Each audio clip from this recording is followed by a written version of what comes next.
E aproveitando que hoje, né, é o Dia Mundial da Água, vamos falar um pouco mais então sobre a importância desse recurso aí essencial para a vida, né? Nosso assunto agora é o tratamento de efluentes, fundamental para o abastecimento de água. Esse processo gera ainda fertilizantes orgânicos para a agricultura.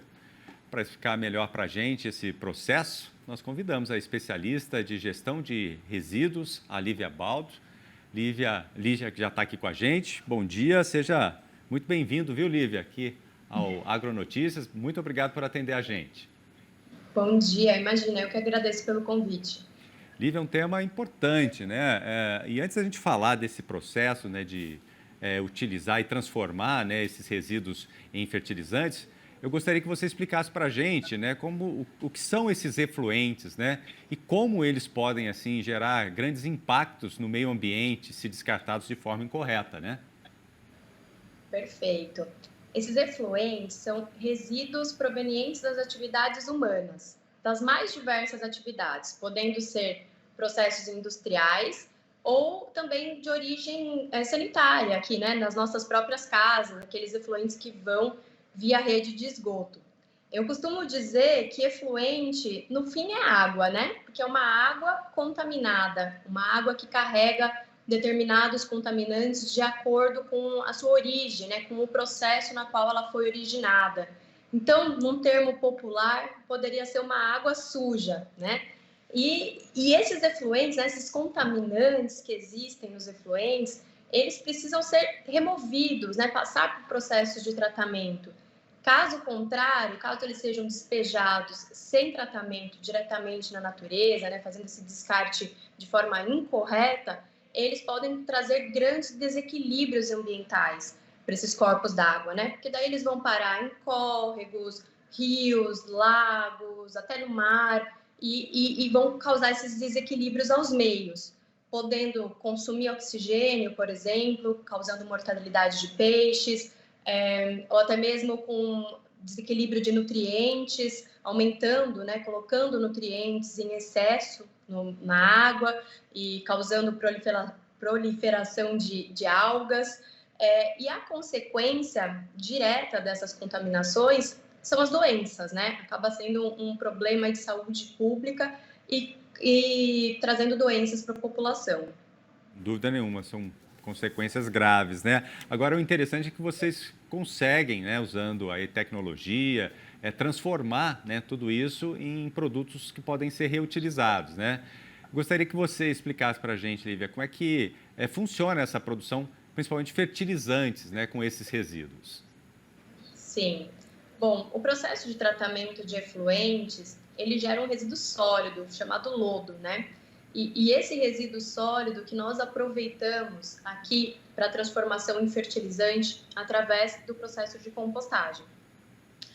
O que nós fazemos? Nós acrescentamos outros resíduos dentro dessa mistura, dessa composição, como, por exemplo, lodos gerados em outros processos, né, como indústrias alimentícias, resíduos de alimentos fora de especificação, resíduos de frutas, legumes e verduras de redes de supermercados. Então, misturamos esses resíduos, acrescentamos sempre uma fonte de carbono que é necessária para o processo de compostagem acontecer, né? Ter uma relação equilibrada de carbono e nitrogênio.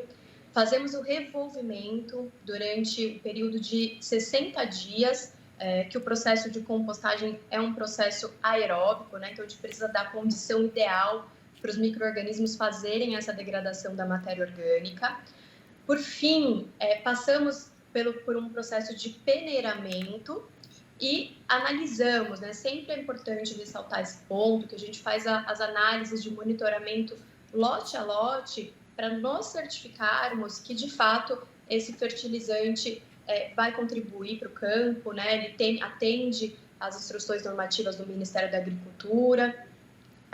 E após essa etapa, o produto já está liberado para ser utilizado pelos produtores e tem trazido excelentes resultados para diversas culturas, como, por exemplo, frutíferas, cana, café, até manutenção de áreas verdes, jardins, tem excelentes resultados. Muito interessante. E em questão de volume, né, de produtos produzidos aí por vocês, fala um pouquinho para a gente, né? E como é que esse produto ele chega até os produtores rurais também? Chega ali para atender, né, esses produtores rurais? Perfeito. A nossa planta aqui, ela é uma planta de escala industrial, né? Então, nós processamos grandes volumes. Produzimos por volta de 30 mil toneladas de fertilizante orgânico por ano. Esse fertilizante, em geral, é distribuído a granel, né? A gente comercializa esse produto a granel. Também temos ensacado, mas ainda em menor quantidade. E os produtores retiram através de caminhões. E aí varia de acordo com a propriedade, né? O tamanho da propriedade, a quantidade que ele vai precisar utilizar, a localização da propriedade também. Por vezes, compensa mais até carregar um rodotrem, por exemplo, para fazer esse transporte. Mas é dessa forma que funciona o nosso processo aqui. Interessante. Lívia, outra coisa também, né? Nosso papo está acabando aqui, mas que orientação a gente pode passar então, né, para as pessoas, né, para a gente poder aproveitar melhor, reutilizar melhor a água, né? Vocês fazem esse trabalho tão importante aí, né, que acaba ajudando os agricultores, mas a gente também tem um papel importante, né? O que a gente pode fazer para ajudar a reutilizar essa água? Perfeito. O reaproveitamento desse recurso é fundamental, né? Tanto aqui para o nosso dia a dia, como também para garantir para as futuras gerações. E esse reaproveitamento pode se dar desde processos dentro dos processos industriais, com sistemas de reuso que hoje estão super avançados, inclusive chegando a níveis de potabilidade, mas o que a gente vê mais comum é o reuso para lavagem, para sanitários, e dentro das nossas próprias casas, né? A gente também pode promover esse reuso dentro das nossas casas, reutilizando, por exemplo, a água de lavagem de roupas para lavagem de chão, lavagem de piso, higienização e às vezes armazenamento de água pluvial em cisternas, que também pode ajudar nesses processos de lavagem e até mesmo para aguar as plantas, né? Então, a gente consegue adaptar essas práticas também no nosso dia a dia. Perfeito. Lívia, quero agradecer muito, viu, sua participação com a gente hoje aqui no Agronotícias. Parabéns pelo trabalho que vocês desenvolvem aí e até a próxima oportunidade. Obrigada, eu que agradeço. Até mais. Até mais. Obrigado pela entrevista.